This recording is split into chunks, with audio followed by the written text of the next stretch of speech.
Welcome back to Champions at Day 2, where we've got Paper Thin jumping on the desk to help us out here for series number 2 of the day. And my dude, we already saw one tournament favorite take to the stage, get challenged in a way that I think many didn't expect to see.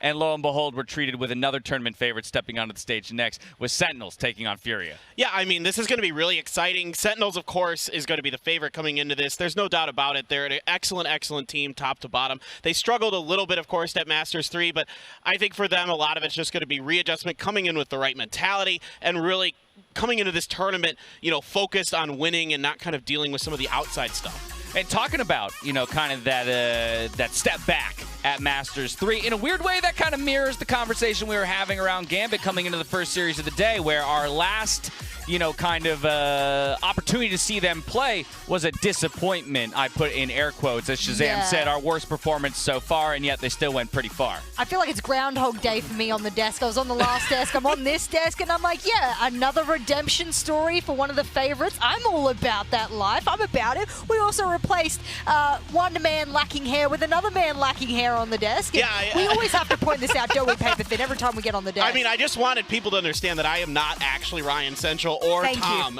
We are actually different people, and we're never always in the same place at the same time, so I'm not sure if it's always confirmed if we're the same person or not. That's true. I've never seen you all in the same room. Take my word for it. We'll keep making a point to point it out, though, to people. Don't worry about that. But when it comes to Sentinels and what has been their effort to kind of, you know, take a next step in the right direction to evolve as a team, I think one of the things that everybody is going to look to is the addition of a coach. A famously coachless team now has brought on Ruckus to help him out. You know, there's a lot to say about teams who are willing to step back and say, we don't know everything, we can't fix all of our own mistakes ourselves, and players should play and coaches should coach. And I know myself, having come into multiple teams and having to pick up those minutiae mistakes that teams make, there are weaknesses, no matter the team. And of course, Sentinels has learned recently, they themselves possess quite a lot of them. So a coach can do that background work, players can focus on the playing and the scrimming and the training, and even VOD review-wise, maybe the coach is picking up a lot of the time that they were putting in elsewhere. I think there's going to be a number of questions about how this Sentinels roster bounces back from a Masters performance, but there's been so much time between then and now, you've got to believe they've put in the work. And so more what I'm interested in, Paper Thin, is the individuals and how they're going to step up to it. And I'm going to cite Sean Garris from the top of the day, day 1 yesterday, where he said, when I think Sentinels, I think tens. Yes. He is a superstar, already is cementing himself as that in the Valorant space. But when you're at the World Championship, you need your superstars to perform. Exactly. He's the first player that I can remember watching that just had my jaw on the floor, especially with the snipers. He can get it done so well with those. I mean, I think he's the best marshaller in the world. I think he is absolutely the best marshal that I've ever seen. So I love to watch him play. Just top to bottom, this guy is phenomenal. He backs up his teammates when needed. You know, of course, he's pretty much playing exclusively duelist, but that's where he thrives. You can see he's got great stats top to bottom. I mean, a 2.0 KDA is absolutely filthy in Valorant. He is nuts, and he was kind of the saving grace for them towards the end of Masters 3. You get that on one map, you're feeling good. You get that as your map average over your career, that is disgusting. And it's not even just map average. We're looking at attacking and defensive sidedness. Sometimes your jet player, your duelist, will be the one that is like making space on attack but lacks a little bit on defense. That's okay. You let it go. But Tens goes attack, defense. I don't care what side I'm on. I hit my shots no matter which side of the map I'm on. Good on him, but I will say that's a lot of pressure on your shoulders to keep up and elevate. I mean, that is right. That's a big thing. The idea of pressure and the idea that he has set a bar for himself. We'll cite Reykjavik as that moment where he set that bar as they took the trophy. And, you know, maybe to some degree in those moments where they fell down in Masters 3, you would maybe target him and say, was expecting a little bit more. But now we turn our attention to the team that has to challenge them, and that's a Furia. Another team just like Team Secret that perhaps the global audience doesn't know a ton about. So Paper Thin, I turn to you. What's the expectation when you take a look at this squad? Well, I mean, you got to feel like they're a pretty massive underdog coming in against a Masters champion. But with what we just saw here on the stage with Team Secret previously, I absolutely feel like there's a chance. Sometimes things just get in the air. It just takes one team to come through at the beginning of a day, show that the top teams are vulnerable, and then all of a sudden there's a ton of confidence flowing through these underdogs. And a team like Furia absolutely can get it done.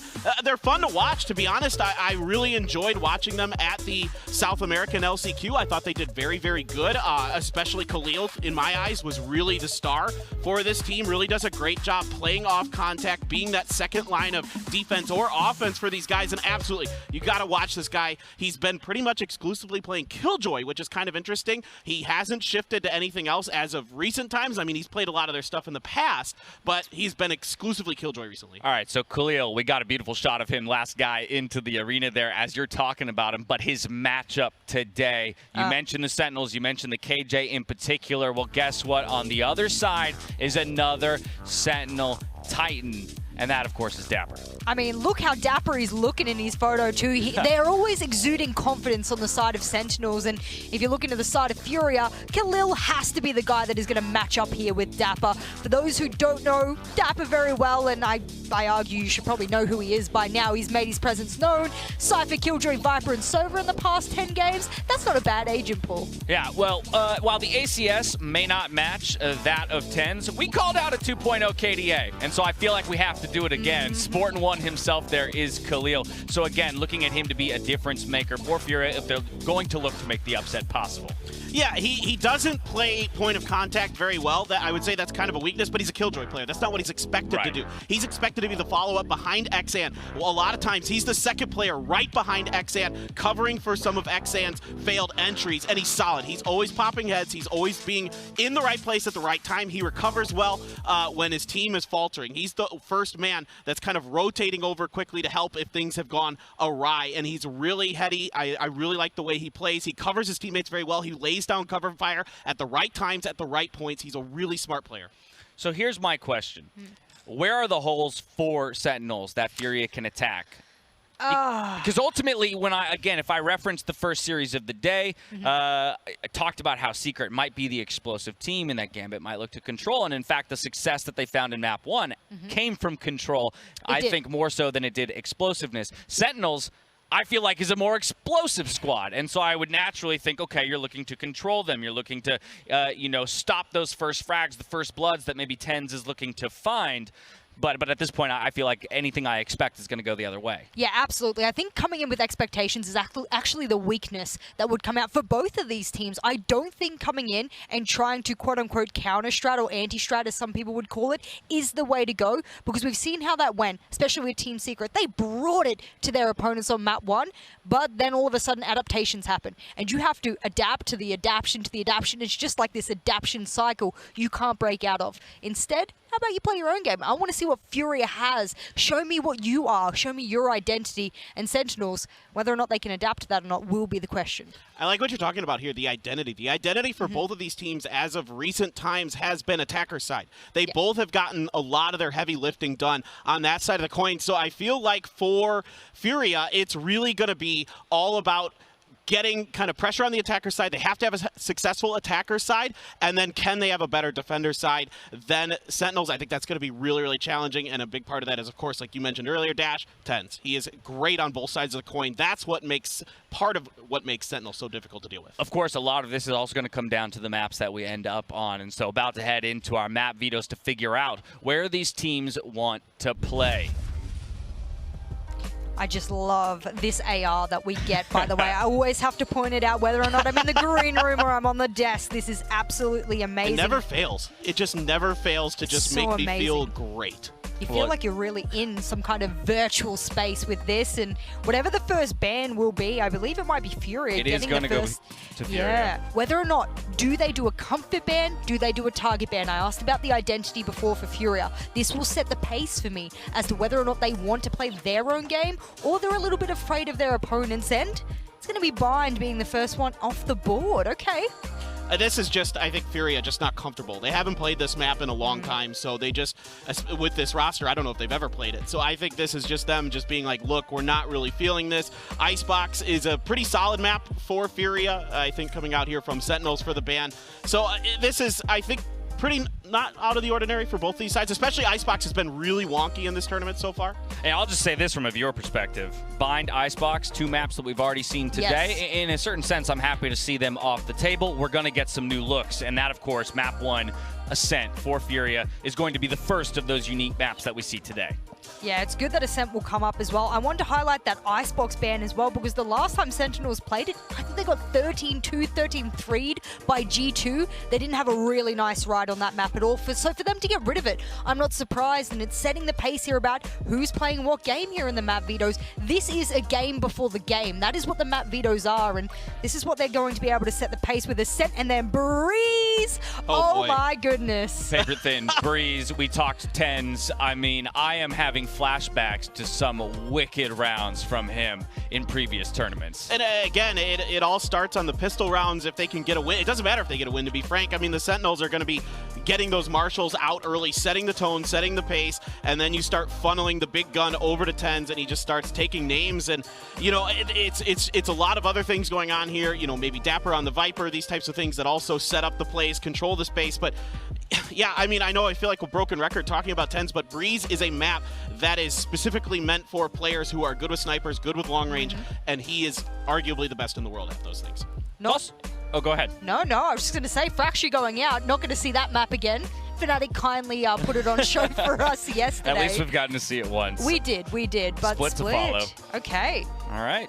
Well, then we know what our final map will be. If we make it all the way there, it will be Haven, another open map. So for me, Breeze, I'm going to target that again as map number 2. When we take a look at the dominance that Gambit displayed, that's the kind of thing I expect to see from top teams in a wide open map. When you kind of have that space to work with, I look for scores to be a little bit more lopsided. Let tens create the space with the Marshal, with the op, whatever gun he's got in his hands, and then kind of roll through with that man advantage. And then you mentioned too, even if they're on the defending side, you're looking at a man like Dapper to hold it down. Yeah. Really challenging. I kind of am interested about this Haven, the fact that Haven got through to the end. I think it's just a comfort thing for both teams. At the LCQ for Furia, they didn't lose on Haven. They won 4 games out of 4 on it, I believe.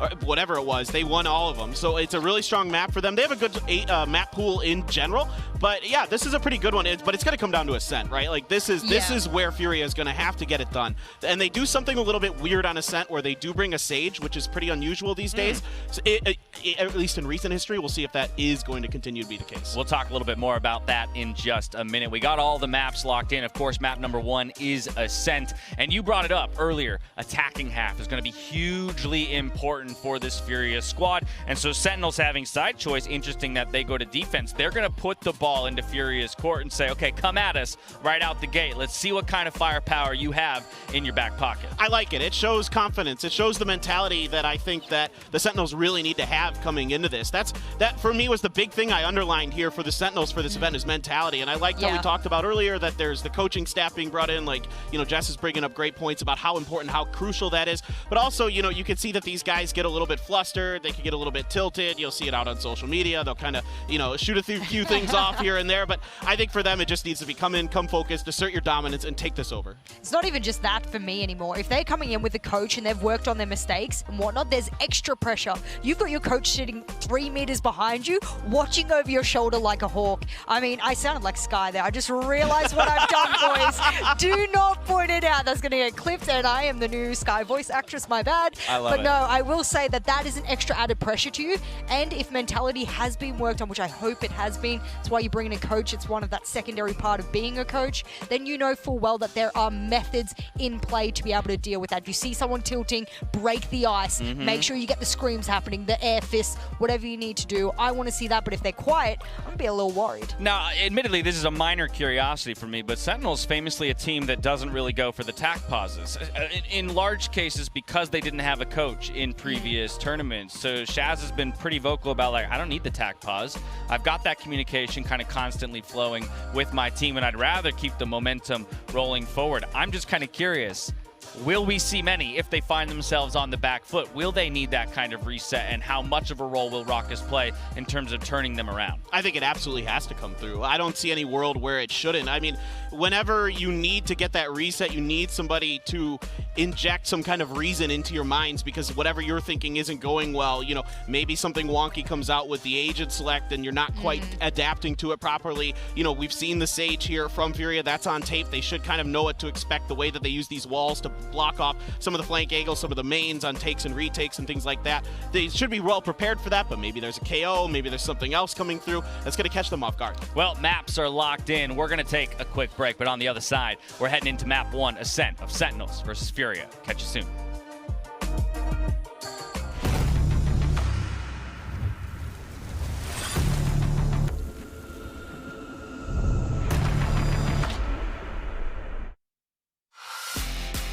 Don't pause. Press play. Don't pause. Press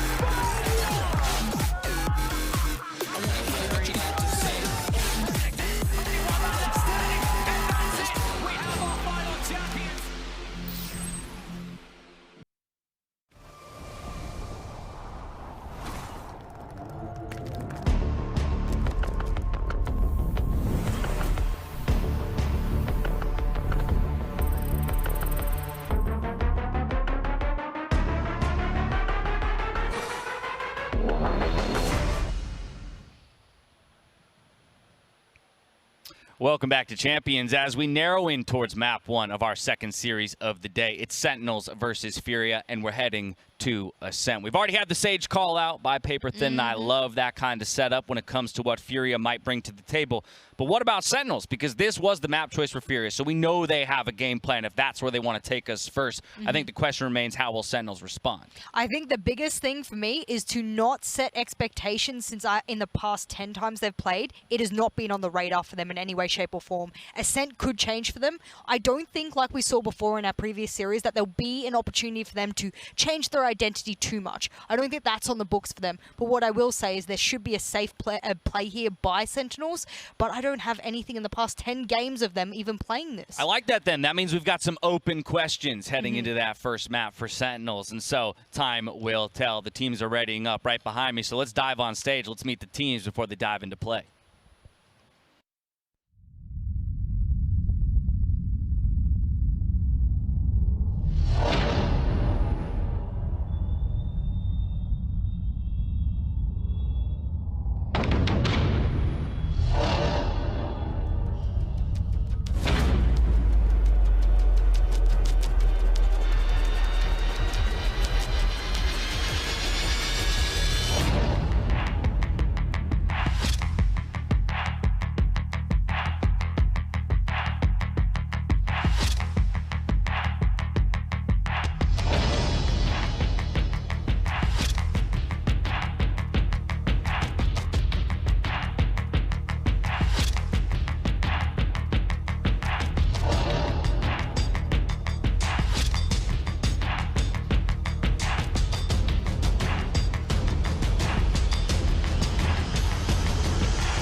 A new look for Sentinels as they stare down Furia on the other side of the stage. This time with a coach at the helm. And so we'll have to see if it's what's going to make the difference between them and a hope to become the first world champions here in Valorant. But it all starts in series number 1. So you got to get it done. You got to get it done. You got to get it done on Ascent. So let's reset the table for everybody. Expectations here. We already know that Furia is willing to do willing to do the unusual, shirk expectations and play with those agent compositions. But do you think it's enough to unseat a team like Sentinels? I don't think in the long run it will be. I think they're very solid as a team. They work together very well. That's one thing that really impressed me about Furia is their ability to play off of each other, to play with each other. There's always kind of that onion that there's layers beyond, you know, the first line of defense. If Xan goes down, there's somebody right behind him, whether it be QCK or Khalil. There's a lot of presence on this team in terms of just being there together, working together. So that's what Sentinels have to be ready for. You know what else Sentinels have to be ready for? I was looking through the win conditions here for Furia on Ascent specifically. They win a lot of their rounds pre-plant out of elimination. That is very unusual on your defensive side to not have a plant go down and for a predominant amount of your defensive wins as a win condition to be won pre-plant. Either they're going up against opponents, now I hate to speculate like this, but either they've been going up against opponents that have been rather easy early and they've been able to kill them before the plant, or that's their MO and we're expecting a lot of defensive aggression. Well, we got that bird's eye view of the map. Now we get Prime Gaming Agents Select. We're quick to see the lock-ins. We will have that Sage on the side of Furia, but for Sentinels, that's what I'm more curious about. A very well-rounded comp. No surprises there, I think. Yeah, this is basically what you would expect out of them at this point. Zom's on Astra, Dapper on the Cypher. That's going to be kind of one of the bigger stylistic differences here is you've got two different Sentinels. So Khalil plays a very unusual Killjoy. He's very aggressive with it because he's right behind the Jet oftentimes. He's not really sitting in the back lines like a lot of Killjoys like, and he'll do this from time to time. A lot of Killjoys do like to sit in the back lines, cover the flanks, but you can kind of let the Astra do. You can let Mazin do that here, and so he will follow in, and so that's going to be very different than what I think a lot of people are used to seeing with a Killjoy. I think that's cool to hear, though, because double Sentinels starting on the attacking side, right? Some people would have some questions about that, but these teams are going to give us some answers soon enough. Predictions real quick. Sentinels, Furia, who takes it? I think Sentinels 2-0. I think Ascent's going to be pretty close, but after that, I think Breeze is going to be pretty heavily in favors of Sentinels. Over here, Jess? It'd be disingenuous for me to not say Sentinels. Furia, unknown quantity. We've got to see what they've got, but I'd love a team secret story. I'd love for them for all me to almost eat my words. I'm going to tell you that. There was some conversations in the van ride over here about how this could be the quickest day of champions with the two tournament favorites. We got to stop listening to Mitch, man, okay? Yeah, we got to stop listening to Mitch. At this point, that's already not the case. Let's see if Furia can give us the same thing. I'm very pleased to be throwing it over to DDK and Sean Garris for the call. Gents, take it away. Thank you so much, Dash. Yes, I'm here with Sean, and this is going to be an exciting one. Sean, I think, has made it pretty known that he thinks Sentinels will win the entire tournament. So I'm not going to ask you for a spicy take here, but we do have some interesting things because Sentinels haven't played any officials in quite some time, and there has certainly been some changes and lots of rumors. So there's everything you can tell us going straight into this one before we kick it off. Straight into it. And the last time we saw Sentinels on Ascent, Sick picked KO. The time before that, Phoenix. This is a very different look from Sentinels right off the bat. Love what I'm seeing from them. They're spread out across the map, and it looks like Furia is going for a mid control. Based on the spacing of the agents, I'm going to say they might go into a fast mid-B split here, Dan. Absolutely. Will be interesting to see exactly how Sentinels decide to handle this one. We have some information sought after that. It's certainly going to be hearing the presence. Drone going up. There's a quick flash coming through to try to see if they're all the way to market just yet. But you can see the pace is stopped here for Furia. They're looking for a response after this initial pressure. Yeah, and you can see Mazin now is using that Astra to use the global abilities, help his team take mid, but now he's faded into A main. And you can see the Killjoy Khalil has pulled off of B main. This is now a cat split, Dan. They're going up. Oh no, Zoms will actually take one down through the Astra smoke, through the Nebula. That's unfortunate there.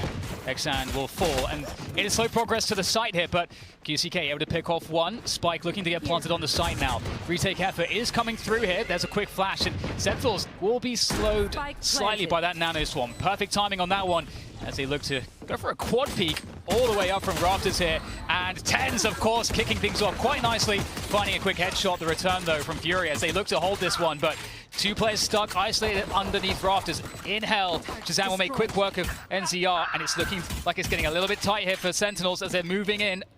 Still some time left. There's the pressure on that Spike. Mazin will take down Shazam, and it's leaving it all to Sick here. Two places to look. Not sure exactly where the other player is. Doesn't know that he's in hell. And that's it. Khalil will finish it off. Very well done from Furia, holding their nerve throughout the rounds. Excellent round there from Furia. The spacing on the site hold, the Sage putting the wall up. QCK put the wall up right there at Tree, Dan. Peeked over the Nebula, got the frag into Heaven, and that was the initial trade that got Furia into the site. They stopped the 4-out Heaven push. I think it was a little bit of a mistake, though, from Sentinels not breaking the door prior to going in. It was such a telegraphed one-way retake from them. Yeah, and this is fantastic because we get to see, you know, Furia off to a good start on their attack. We'll see how their default, how they want to play optimally. But I say that, I don't get ahead of myself here. Of course, we've got the force coming through from Sentinels. Yeah, look how far Furia is off the choke stand. It's like they know that Sentinels isn't afraid to invest into these rounds, but on this round, it looks like only Tens has really bought a Marshall. Everyone else just keeping the classic Sick with the Frenzy in hand. And now we have the drone clearing out B main. And if you pay attention here, Furia is left too near A, right? Just in case they need to roll off, quickly go to the A site if there is a B stack on this eco. Now, unfortunately for them, it's not a B stack, and they haven't sold this fake at all so far. So these A players are going to have to do a little bit of prodding, Dan.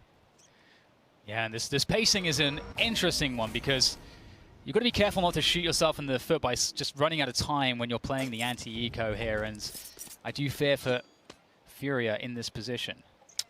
But it looks like they are repositioned. They're repositioning this B site, so they're blindly going to go with a B hit here. I'm sure the Sova's recon has charged up.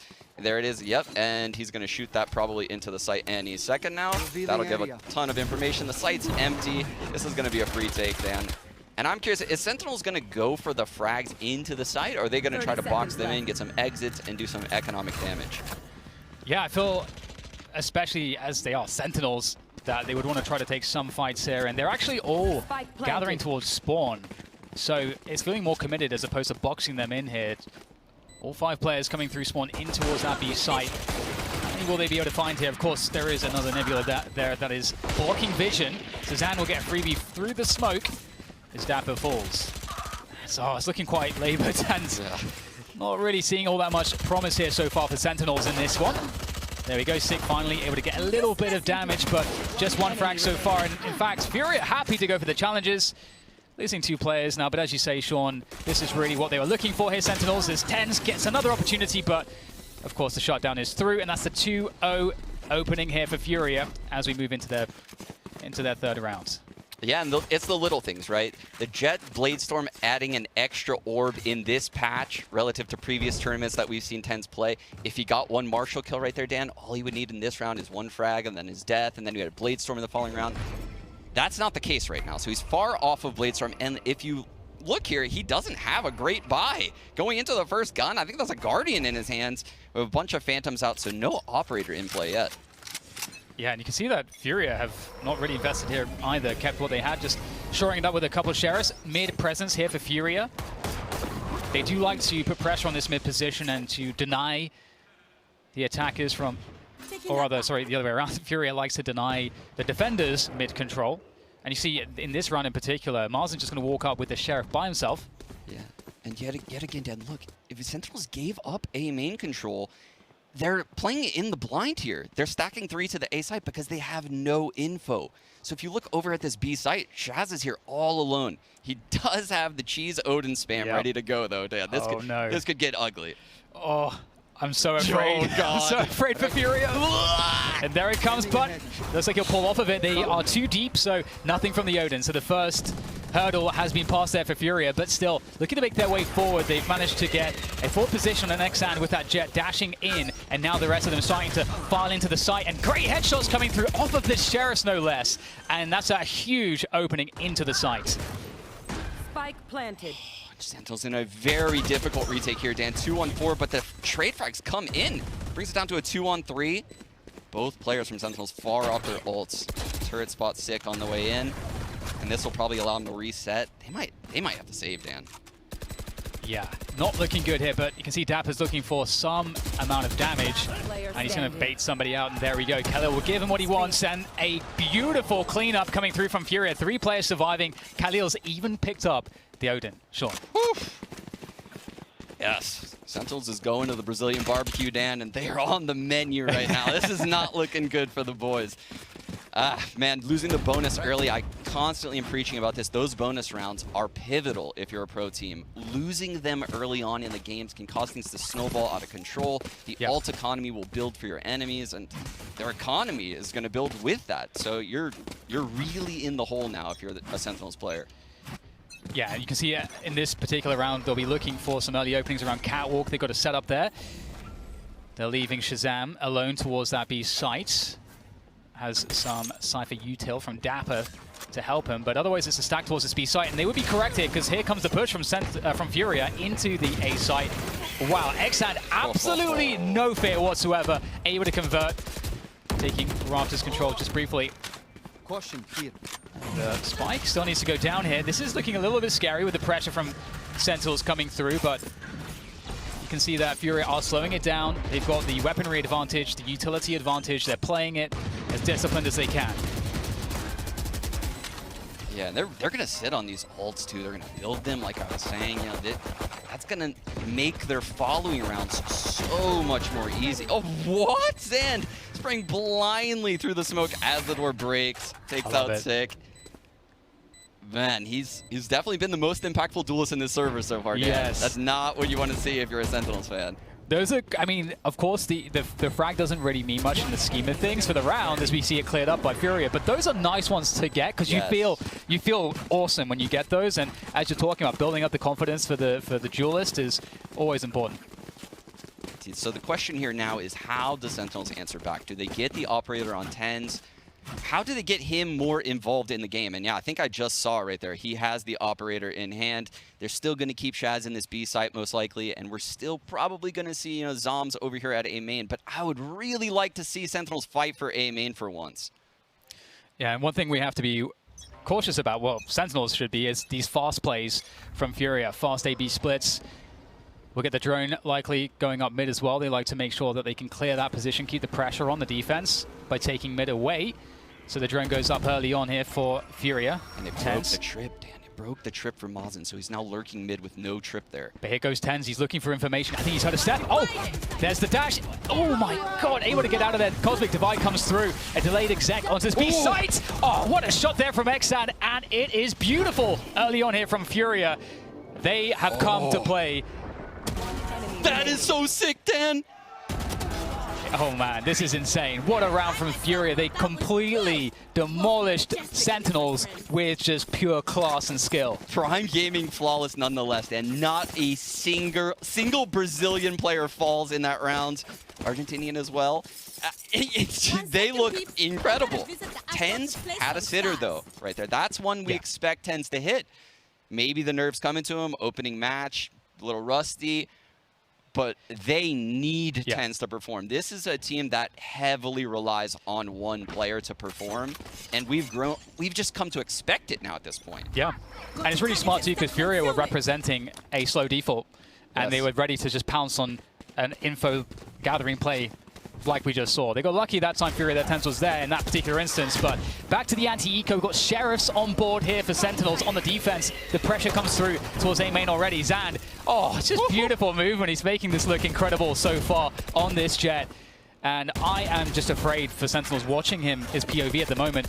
And after that initial pressure, we'll have Dapper clearing the B side of the map. So, I mean, Sentinels, they have the information, but what do they do with it? Tens is on that Bladestorm, and you just have to, you get a sense of how key he is in a round like this. Yeah, and again, Fury is making the perfect rotation. You mentioned they're falling back to B. Dapper has pushed through mid, and Shaz has actually reclaimed the B site. So this is the rotation Sentinels needed, but it's pretty much all on Shazam. Dapper would have heard the footsteps, I believe, in spawn as they were running. Oh, the rotation's coming in. Dan, look, Tens is entering this B site right now. It is really on Tens here with the Bladestorm, and there we go. Great shots coming through from Tens. The utility to slow things down. They can't refrag this. They have 30 seconds to try to recover, and they can't go to B. They've got to quickly abort, but straight into Dapper. They've been fed into the machine, and here he goes. There's one for Dapper, looking for the next one with the Sheriff. It's patient, but it's Tens from mid with the Bladestorm to capitalize, and that is how you answer back. Great stuff from Sentinels, and I love Dapper's position in mid. Yeah, veteran play there coming out of Dapper on the Sentinel roll, nonetheless, on Sentinels. He pushes through mid, and you mentioned it, I think he heard the attackers running through their spawn right there on the way to B. So the lockdown isn't respected in the slightest. That allowed them to have 3 players in the B site with Dapper containing them in mid on an A fake, Dan. Like, that's insane from Sentinels, but it's all made from Dapper playing that situation perfectly. Absolutely. Sets Tens up on the position, and we'll see more aggression in mid early here for Sentinels. Just trying to contest this because I think they know that ultimately they'll rotate out of this position, most likely. They're going back. You're right, Sean, just as I say that. This is insane. Drone wars.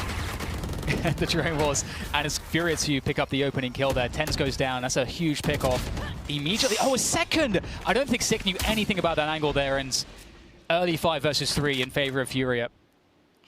Yeah, and the Seekers are out of the play too. Not much to work with on Cloud9 right here. Shaz, no utility remaining. The Recon's still charging. One frag, though, and the Hunter's Fury can come on. That could change the round. And Furia's just waiting for a mistake to be made right now. They're just chilling in mid, and this is eventually going to be a mid-B split. Yeah, and there's a little bit of information there with that turret damage coming through, and the collapse onto the B site now for Furia. Dapper in the back of the site. He's good, but can he be this good? Got players from both angles. It's a nice initial kill onto Xan. Can he find any more? Dapper doing huge damage. It's only the 2, though, but maybe that's enough. Spike will go down the rotation, already through spawn here from Shazam and Zoms. Certainly a chance for them. We don't have a recon just yet, though, from Shazam. Doesn't look like they want to wait for it. They're going straight for the peaks. Shazam, very threatening there. NZR in the boathouse, trying to keep himself alive. Shazam making it happen. Whilst it goes down, Zoms takes down one more. It's up to NZR. In the 1 versus 2. They're looking for him. They know he's at backside. Oh my goodness, Sentinels. I have no idea how they handled that so well. It all started with Dapper just nesting in the back of sight like that, using his cages to perfection, using Zoms' Nebulas as well to hold the stairs. Honestly, those 3 remaining players from Sentinels might have kept them in this game, Dan, because things would have spiraled out of control with that round. Yes, yeah, that was beautiful. It really was, and that's the kind of stuff that Sentinels brings to the table. You know, you put someone with their back against the wall, they're always going to do a little bit more damage than maybe you expect, and that's one of the things you have to worry about. But it's a bye for both teams here, Sean. And it looks like Sentinels is done trying the super aggressive mid stuff. This is just a base setup. Tens will fight mid, but I mean, you can see they're just 1-1-1-1 split all across the map right now in Sentinels. So it's not going to be any kind of coordinated aggression here. Oh, we have a cat push coming in just to get some information, a bit of pressure. But we've got 4 ultimates online here for Sentinels, so they can play retake so effectively. The Cosmic Divide, the Hunter's Fury, the Seekers, they have so much to work with in that sense. So I feel like it does allow them to play the drone missed tens. The drone missed tens, Dan. I couldn't agree more with what you said, but this drone, I think they believe tens isn't in mid. They are wrong, though, as he has shown. That's a problem, and there's the follow-up. Shazam knows they're trying to shuffle up because of the information that Ten's got, and Shazam probably saw that off of the mini-map. And you can see NZR is trying to pressure into the A site now, but it's certainly a desperate recovery attempt now for Furia. Oh my god, they're going to drop down the Cosmic Divide. That's going to make life more difficult. They can't even get in here. And that's a spike that's just down in front of them for Sentinels. It's just full control right now. It's really just not fair, Dan, when you have to run through a Cosmic Divide into a smoke, into a gravity well, you know, just one agent. It's interesting, though, Sean, because I feel like that's a lot of respect that Sentinels are giving Furia to use the Cosmic Divide, because they had quite a big ultimate lead, and they're like, we are just going to guarantee that we win this round no matter what. They needed to guarantee not only that they won this round, though, Dan, they needed to do it cleanly, right? And right now, no one has died on their team. They're looking at a Prime Gaming flawless, but they need to build an economy if they want to come back in this game, and this is a start. Yeah, certainly is, and that's the thing too, you know, Sentinels looking amazing right now, which is great to see for a Sentinels fan, especially after what was a very scary run of 5 rounds from Furia. But at the same time, Furia, they still have 5 rounds. If they only get 1 more round in the half, that's still like a good half for Furia. So lots of work for Sentinels to continue to do, and it's going to be interesting to see how that shapes up now as we have another bye round for both teams. And Tens is on this B site with the operator. Dapper here as well. Shaz on the rotate into mid, so they've moved Tens around, and I think they have the right read. Cam in the window early from Dapper gives some info that this is more than just a B default.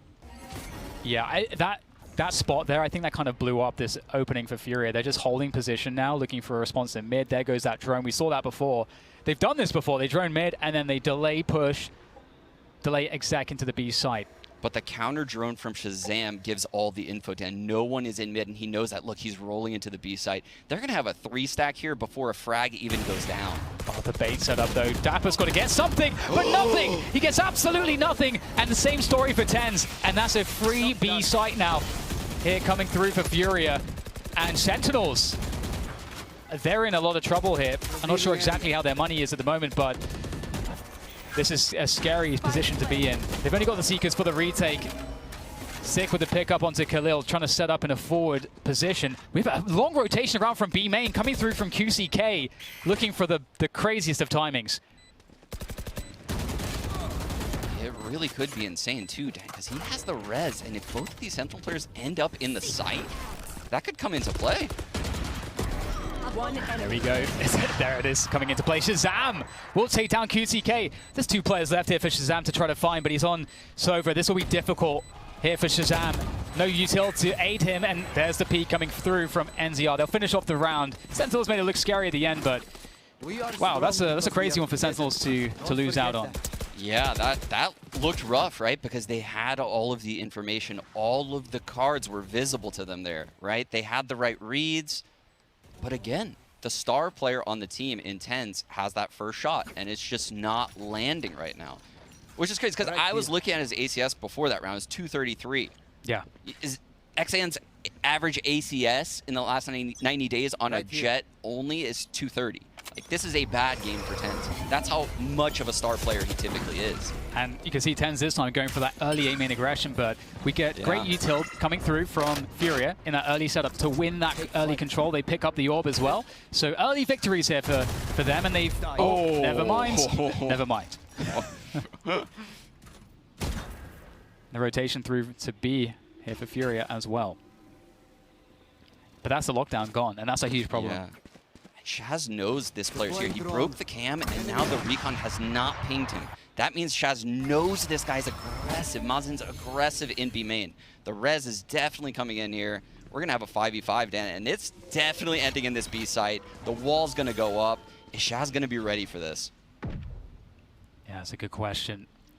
Getting that lockdown back in play. There's the wall, the boost here for Xan, looking for it. There's the res on Khalil, so that will enable them to use a lockdown, but they're actually not going into the B side. They're going back into mid right now to catch the rotation from Catwalk, but there is no rotation just yet. Sentinels starting to put the pieces together. The ISOL comes in to slow things down. There's 30 seconds on the clock. How much damage does Sig get here? Nothing. Better angle for NZR as they now spill through the tree position into TenZ's crosshair, and he's slowing things down. They can't afford to lose this time. They've got 15 seconds to plant this spike, and I don't know how they get onto the side. They're coming through, but TenZ still locking things down. Cloudburst up high as he goes for the reposition, and he's got Zoms to fall back on as well. Zomzo, it's just going to be on TenZ's shoulders, but looks like that is a steady pair of hands, but finally he'll go down, but he's done enough here. Dan. He's done enough. No time exactly for them to plant this spike. Oh, wow. Wow. They just got bailed out big time from their young star in TenZ. And what a time for him to come up big, right? Every time it seems like Sentinels is on the verge of literally losing this map, right? They are falling far, very, very far behind right now on the defensive side of Ascent. TenZ has bailed them out, right? Even in this kind of average game from him, the Bladestorm round and now this round, massive impact coming his way. I think Furia has done such a good job of switching up the sites. And I actually thought this was a great read, catching Sick on Catwalk there. It's just the trading wasn't there. Yeah, I was going to say, easiest Red Bull clutch of Shazam's life. Wasn't walking in. Yeah, win by time. We've got that, once again, into that mid presence. You love this from Sentinels, keeping the pressure on, forcing util to be used to push them off of these early positions. You see, Sentinels doesn't really understand what's going on. They're running back towards their spawn. They're breaking the turret in mid. Shaz is repositioning now into this B site. He's going to go, up on that platform. Maybe get ready to spam here. Still has the Odin.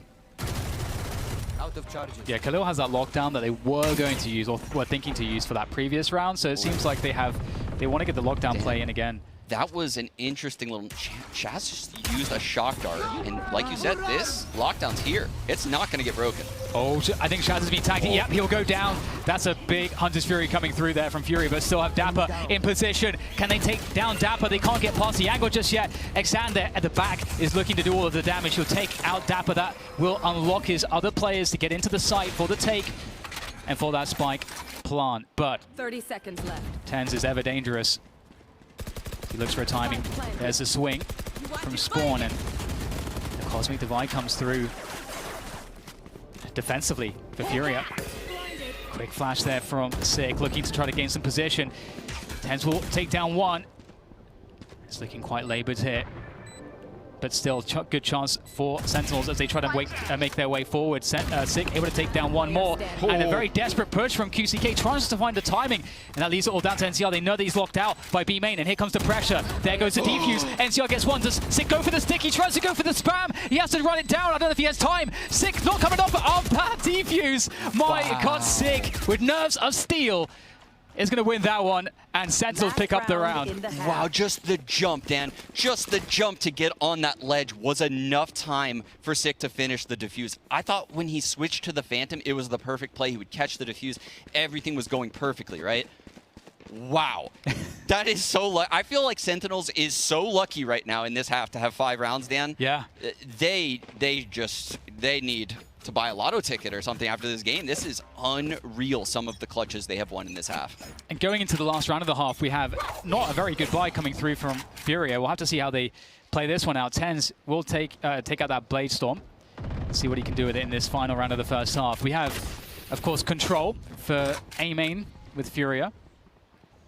And I think Furia have a sense that it's this early cat presence once again. They've seen it a couple times here from Sentinels.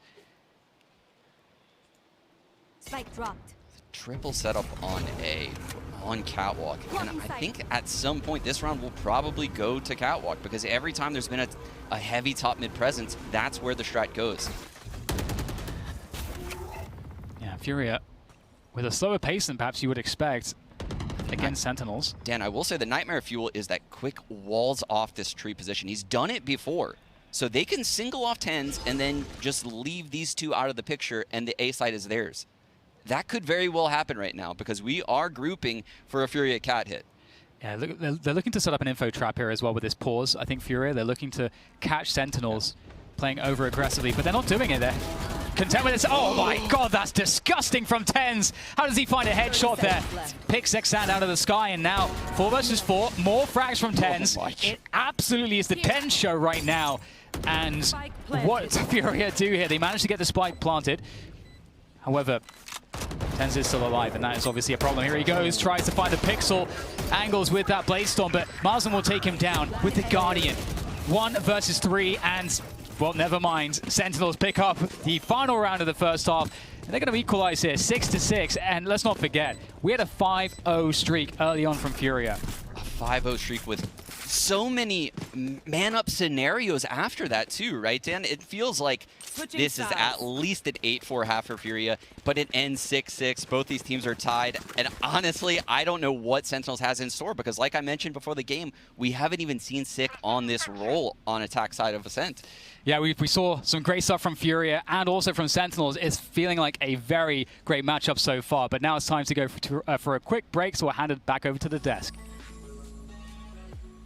Thank you very much, gents. Equalizing there, Sentinels did to bring it to 6-6 on the first half, putting 6 of the last 7 rounds together in order to get us to that point. But Paperthin, I think that's where we got to start. The fact that they were even pushed the way they were, and in a lot of ways it happened the way you said it should. If Furia rather wants to take this, they've got to bring the fight, and they got to bring it early on the attacking side. Yeah, it looked really, really good for them early. It was kind of what I wanted to see. Aggression, measured aggression. Though it's not like they're just kind of going at it from the word go. They're getting a little bit of information. They're hitting some good shots. They're following up off of each other. Some great combos with their utilities, and then all of a sudden the Sentinels start to turn it around. It's the classic Sentinels download. You give Shaz a few rounds to kind of figure you out and start to look at the the ways or the tendencies that the team has. And I'm going to call out round number 6, the first one they picked up. It was an eco round, and it's Dapper pushing up into mid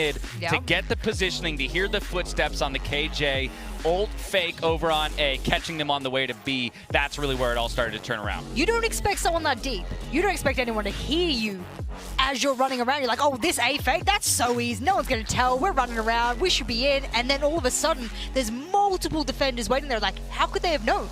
How could they have read this? None of us knew until you pointed out Paperthin before. He's like, hang on.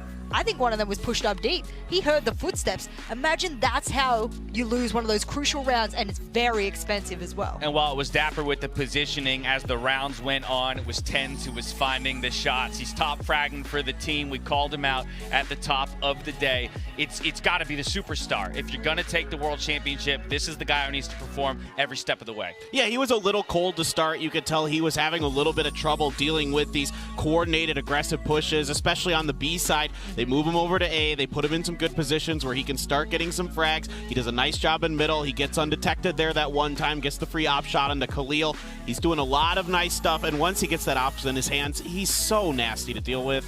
Well, he's map positioning. I just wanted to point out, we were talking about the turret play there from Furia, and we're like, well, he knows how to just dip dive and dodge around all of those little areas that he doesn't need to be, and he doesn't want to be caught out. So I think that's something to show that the map knowledge here, even though Sentinels haven't played this in a while, is still coming out strong. 6-6, we are deadlocked even coming out of the first half. We dive into the second half, going back over to DDK and Sean Garris to see how it all plays out.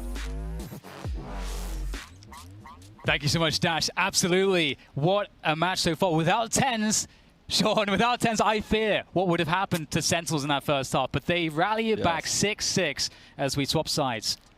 It's truly the crown jewel of NA after that half, right? But look at this. Oh, my goodness, Dan. We have a mid collapse from Furia and mid gathering at top mid from Sentinels. There's going to be a bloodbath. And we get a trade on to Mr. TenZ straight away, but here comes Xan down cat, and he looks like he's hungry to push the issue all the way. The dash is able to help him survive, and backing away is difficult. Does have support here, but that cage from Dapper enabled him to isolate Xan there. So that's just Dapper with those Cypher things. But still, 3 versus 3 on the reset with over a minute to go. Sentinels have plenty of time to figure this one out. Dan, is that an Astra with a Sheriff on a pistol round? Mazen is such a Chad. I love that. I love that. Sentinels regrouping for the A hit here. And this is actually a great setup from Furia. They have the Sage in the site, QCK making first contact. And I mentioned Mazen on catwalk. He's going to be quick there to rotate. QCK. Oh, that's some good tagging. Mazen unable to find the finishing blows though. And QCK, unfortunately for Furia, goes down very quickly on the side. Don't believe they broke the door, actually, so this will be pretty easy and telegraphed. They're just going to swing to win here, Furia, and this is very, very tough. All these peaks coming through. There's just one left, though. But a huge health advantage for Zoms, and Mazen, oh my goodness! He somehow finds that one with the headshot. Unbelievable. Zoms had so many advantages, Sean. Oh my goodness. He had the frenzy, too, Dan. All he needed to do was connect a bullet or two. But that Chad Sheriff, it comes up so big. You called it. That's incredible that he clutches that round. Furia has both pistols in this game, Dan. Look at that Brazilian confidence. They are a live dog right now in this matchup. They Absolutely. look like they could take this. Yeah, it is sometimes hard to beat the Brazilian confidence, the Brazilian fire, the passion. Yes, we both knew it's coming. Eventually, this scene is going to be incredible and just demolish everyone. Yep. It's coming. Absolutely. One of these tournaments. And hey, I mean, that sharp shooting with the Sheriff from Mazen may have been the reason for the tag pause here. Yes, I would probably break a monitor. Absolutely. I mean, this is crazy. I mean, as we were discussing previously, we have more of a moment to go into some of these details here. We do have changes for Sentinels. You know, there are the rumors that Shaz will be on Sova, predominantly, in fact, I think all except Split, where he might be playing Sky, and so that's one big change. And we haven't seen much data on this team, so it's hard to know where they're at, even though they're such a top dog. Yeah, it's one of those things where Shaz always played a little bit of Sova, right? Never a lot before TenZ joined the team, right? He was always playing Jett. He even dabbled with a little bit of Reyna before TenZ joined the team. But ever since TenZ joined, he's recognized the fact that he's the in-game leader. He has this star player, this special player on his team that should be on the star duelist role. Shaz, you know, selflessly gave that up, and he's now taken on the Sova role. He's way behind as far as practice goes compared to the other Sovas, but I think he does a great job of finding new arrows and, you know, making sure he's getting the ult economy going like a lot of the other top Sovas are doing in the scene. Yeah, definitely. And I'm looking forward to seeing how it starts to flow as they get deeper into the tournament, because I think that's at least the assumption I think most of us have. There's going to be a lot of games that we should probably be seeing from Sentinels, but getting back into the game a little bit and talking somewhat about Furia. Sure. They've got the Sage, and we've seen that the Sage catwall and defense come in vogue, and so that's going to be, I think, a point of contention that should be quite interesting and dynamic that I'm looking forward to here for this matchup. Is there any points around that you think is particularly interesting for you? Yeah, I'm literally smiling because I was thinking about the Sage right now. I was thinking about all the innovative things that they did on the attack side, right? I say innovative lightly. We've seen all these things before, but the wall at tree, where, you know, QCK was able to peek over that, get the frag at window. The wall at A main, where peeking over the Nebula at A main, gets the frag onto Raptors. There's so many of these little quirky walls that gifted frags to either him or his teammates, the one in B main. How are we going to see that happen on defense right now? Because now, you know, he can control the flow of a round. So I guarantee you there's a lot of trick walls we have coming our way. But right now we have a super heavy mid setup with 3 players, one that we mentioned, that Sage, and an alarm bot between them. Yes, and we don't have a drone from Shazam around market, so I don't think we're going to see that kind of drone take it. They're all grouped up, though, looking to go together, I would imagine. But Furia, as you noted, a lot of mid presence. Not the team spotting anything just yet. Both teams wanting to see what the other team is going to do in terms of first action. Yeah, this is a terrifying setup, actually. I would be willing to bet this is a bit of a counter. Maybe Furia has a read that Sentinels likes to clear out mid on these rounds and then go into a site hit, right? Trying to pull a rotation into mid. They like to break this alarm bot, and that's why they put the alarm bot in the middle. It's a bait. They're trying to actually force Sentinels into this bait setup. And the last thing you want to do against Sentinels in a round like this, where you've picked up that pistol, is give them the opportunity to pop off with the Marshal or the Sheriff, you know, give them that long-range damage. That's how they get into this round. So you can see that's being completely denied. A mid-round or even late-round drone comes through. That gives a lot of information to Furia to help them understand how to position. But with that said, rotation is looking like it's coming here for Sentinels through to Cat. What a read, too, because if you look at this, the Astra is solo in A Raptors. Left. This site is definitely going to be lost. The plant will certainly go down. And there's going to be a 5-on-5 retake, Dan. And I mean, there should be a lot of close-range engagements for those SMGs to really pay off, but Mars actually ahead of the Nebula here, looking to find some early damage. Knows where the spike's being planted, can pull out the gen plant. There's a whiff, though. Or did he get to... Actually, no, he got tagged. Who am I kidding? It's Tens, of course. You can see the pressure coming through now as they set up the retake. Oh, that's a huge wall, and that is going to trigger 4 kills in quick succession from Furia, and there's no response because there's a big fat wall in the way. Zombs, though, biding his time. They don't know where he is, but there are plenty of players to cover every eventuality. What a setup from Furia. What a setup. It's actually incredible. The walls from QCK have won so many rounds for Furia. This Sage has been pivotal to the success, and that's something you rarely say when you watch these pro games of VALORANT. The Sage just seems to be a support player. They do a little bit of here, a little bit of there. This is like very impactful walls we're seeing out of QCK in this match. And it gives them that prime gaming flawless, and that's so important. We also saw Furia capitalizing quite well off of the first pistol in the first half as well, and just playing out these anti-ecos really effectively. That's always a very good sign as we go into this next round. And look at the difference here. So Mazin as an Astra, unlike Zombs, is aggressively peeking into A main, right? He has this info. He's forcing people to take this line from him with abilities. So that's a piece of utility Sentinels will need to expend to push him off that angle, to force more of a rotate into this A site, because otherwise we're still dealing with the triangle setup on mid. Trailblazer coming through into mid to spot information, but that gets shut down. So not a lot of info garnered from that one. Here comes the clearance. That's a fantastic shock dart. There's that defensive reaction with the Ice Orb. Xan able to get out of position as well. So a minute left, and this is good information, good clearance of utility from Sentinels so far. Yeah, this is a great job by Sentinels. They've completely broken up that mid setup, and they've wasted all the utility on those players. But now they're going right into the stack, Dan. And but Marsden able to take down 10, so you knew that he had a weak opponent, but it doesn't seem to matter too much. Sentinels doing a great job in dealing the damage. They're going to have a spy plant here, but still 2 players left alive. Spectres, though, for Khalil and then ZR in the retake. And I believe the door is down, so they only have to look at rafters right now. Sentinels have all the information. That's some quick information there. Seeing, hearing who shot the dart as it came through. As they edge their way forward, but lacking health, lacking utility. Need that first kill, and it's not going to be given. His 6th first kill instead, and the 2nd for the triple. And Sentinels, beautiful round, really. Yes. Such a great mid-round to late-round play. It's crazy, Dan, because they actually got outplayed on this round by Furia. We saw that same 1-3-1 setup. 1 on A, 3 in mid, 1 on B, right? And Sentinels prodded into mid so slowly. They worked their way into that triangle setup. They wasted all that utility. But Furia, it's almost as if they knew that once they got pushed off, Sentinels would go into the A hit. They were trying to pull them off of the A site. And Furia read that perfectly. They stacked A ahead of time. Well, we have Xan now on the operator for the first time here on the defensive side, looking to gain control around mid. Ooh, his arm's gonna peek. Arms. Gotta be careful.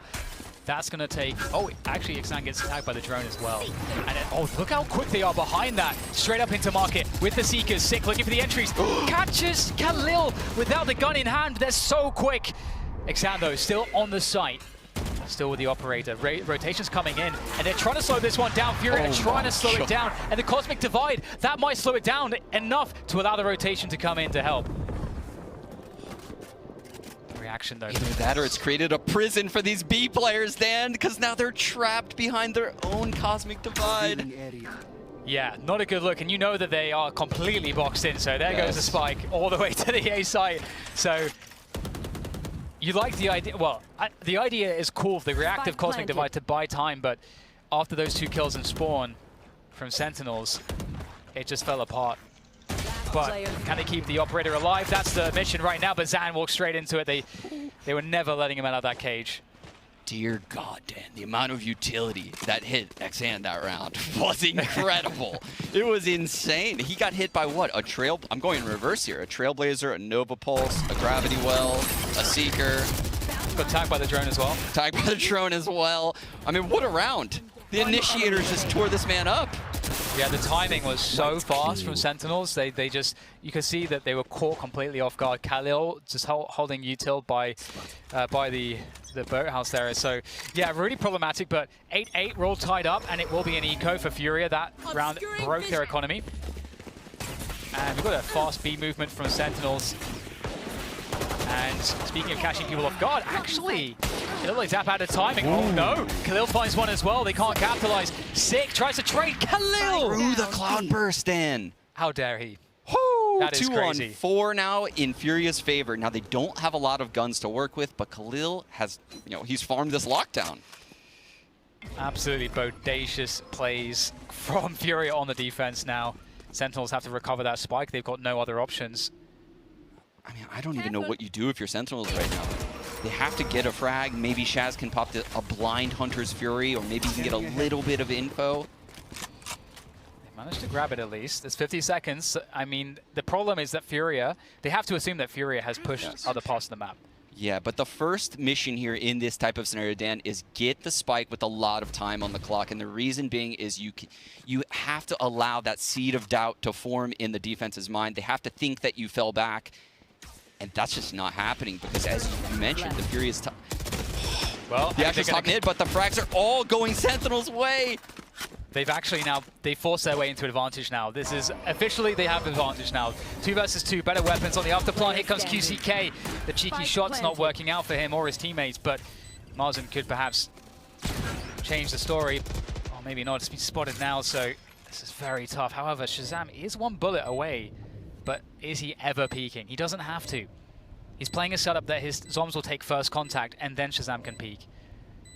It's a simple tried and tested setup, and Soms is going to absolutely destroy Marzen. What a recovery. Was that 2 versus 4? I think it was. It was indeed a 2-on-4. Another scenario where Furia has an advantage of players, and they're not playing those situations correctly. They have very, very good early round setups, utility traps, but once Sentinels slows down these mid rounds and gets them to make decisions without their utility, decisions without a plan ahead of time, Sentinels has come up big in all of those scenarios so far. Yeah, a team with unlimited clutch. But we have the operator back in hand for Xand.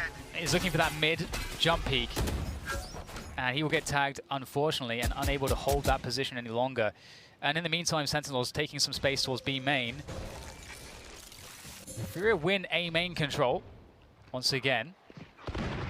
Trailblazer goes down, looking for info outside of B main into the B site.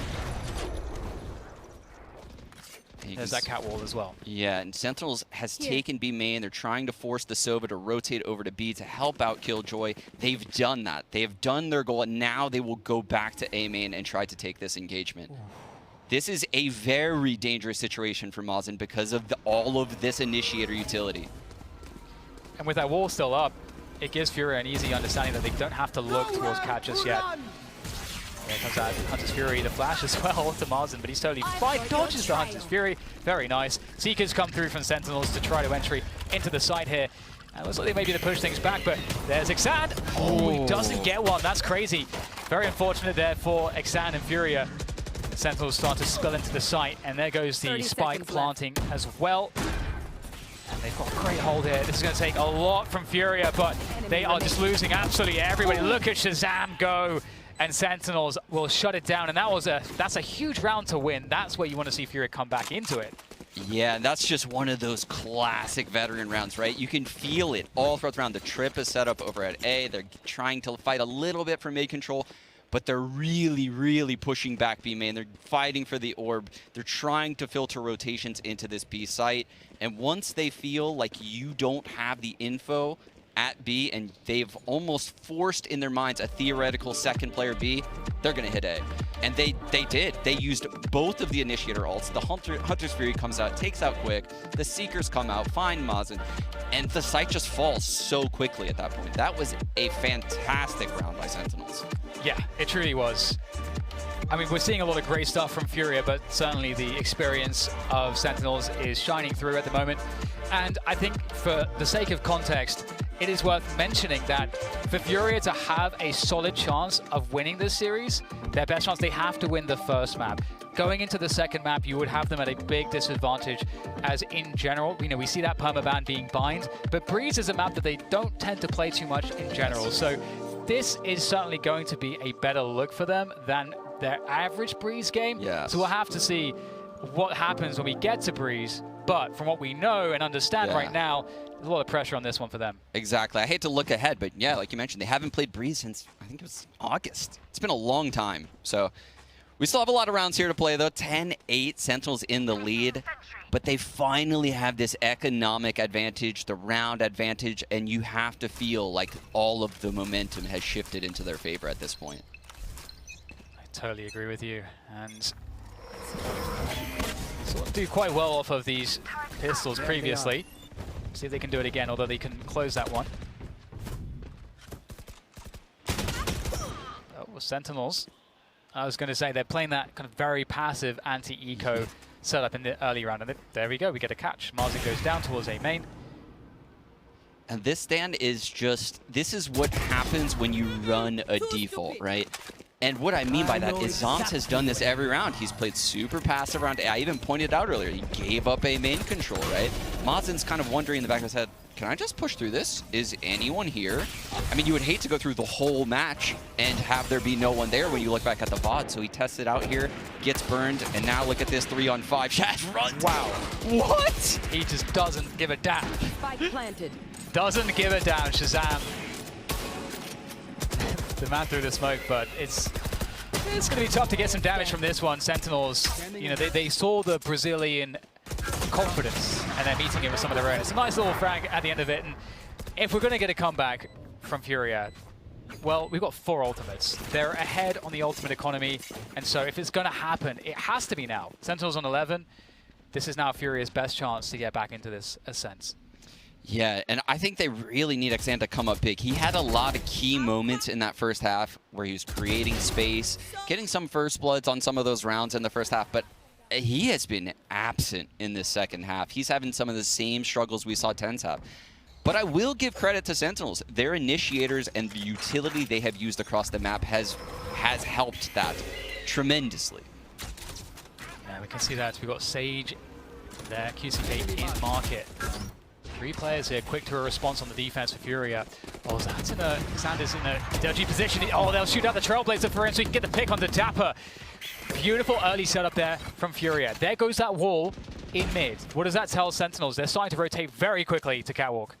Yeah, what it tells them is that Sage was mid. She wants to rotate as quick as possible to B to help the teammates out, so they know 3 people are B. They're trying to quickly come into this A site. There's the tree smoke going down. 2 by A main. Getting slowed down, Dan.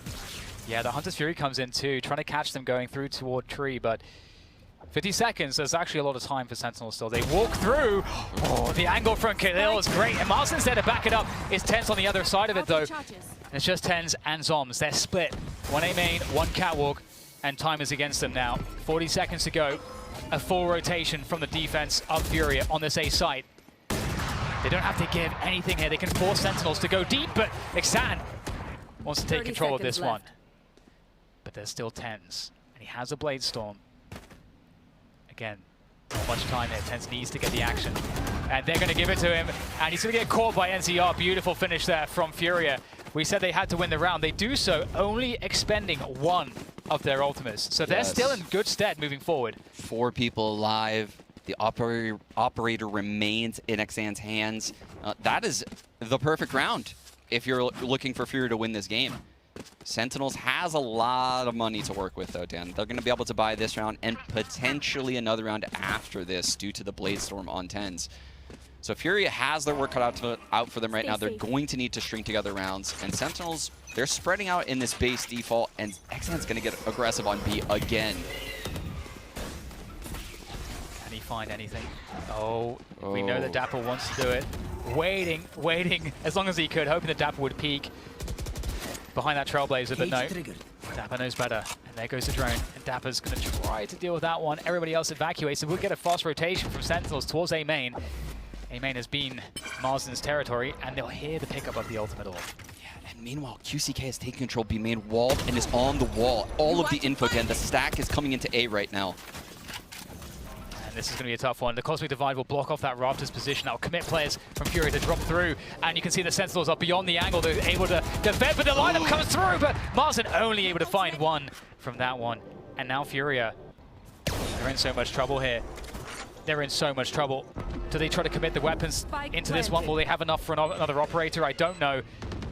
They need an argument to go forward. They need somebody to give them something for them to want to commit their entire weaponry into this site. But I don't think that's happening right now, Sean. Oh no, with Dapper in this corner right now, are they going to clear this? He peeks out. That's the info, Dan. This might be the in that you were talking about. Looking for the angle, but if there's a man that knows this angle, it's Dapper. Trying to tease him out here, but he's so patient. And just continuation spray. He expects a trade fragger to come forward, and they are committing at least 1 extra, well, 2 extra guns there. Xan will escape with that operator, but 12 rounds for Sentinels coming up. Yeah, and I mean, not many teams in Valorant have come back against the leading Sentinels team, Dan. This is a graveyard of losers. Not many teams successful when Sentinels hits this 12th round. So Furia has their work cut out for them, but you mentioned it before, they have some ults to work with.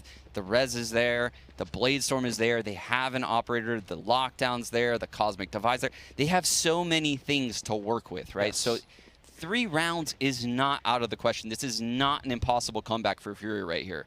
And they have the alarm bot deeper into mid now. That tells me Furia isn't going to play aggressive here this round. And they swap Sage QCK back to A main as well, so they move QCK around a lot. Looking for aggressive A main control. They could find Zoms here. Hunter Churi gets unleashed. gets a blind ult onto the Killjoy connector, and she dodges everything. Zom's getting pushed A main. There's a trip protecting him, but he's out. This is a fast mid-B split, Dan. Yeah, absolutely. That wall on A main means nothing, and it's going to be all down to NZR trying to defend, trying to get ahead of this one. Tens is around the corner of that blade storm, but in comes Xan as well, and trying to capitalize, just use some element of surprise to his advantage, but jet diffed by Tens. Marzen and QCK remaining. There goes the res. Oh, Khalil will be not able to get up there. Shazam with the punish, and it's looking like Sentinels are about to pick up map 1 of this series. All that stands in their way now is Marzen, and that Cosmic Divide is going to be somewhat helpful, but there's so many players here. There's that quick pop flash, and actually Sig flashes himself, but doesn't matter. Shazam, the fearless leader of Sentinels, will take it over the line for his side.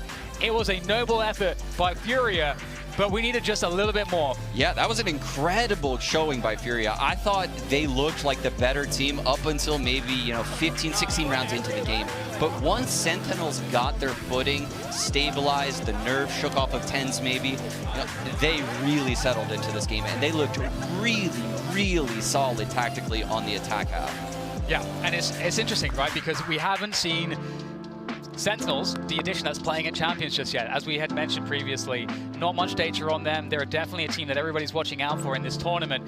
We have Shazam now on that Sova. We're going to see him on that role more often. And we're going to see top fragging. Yeah, yes. There you go. Yeah, at the top of the leaderboard, an ACS of 291 on the Sova roll, ahead of Tens. Ahead of Tens, Dan. All right, well, with that said, Sean, it is time to throw it to a quick break, but don't go anywhere. We'll be back with more Valorant action shortly.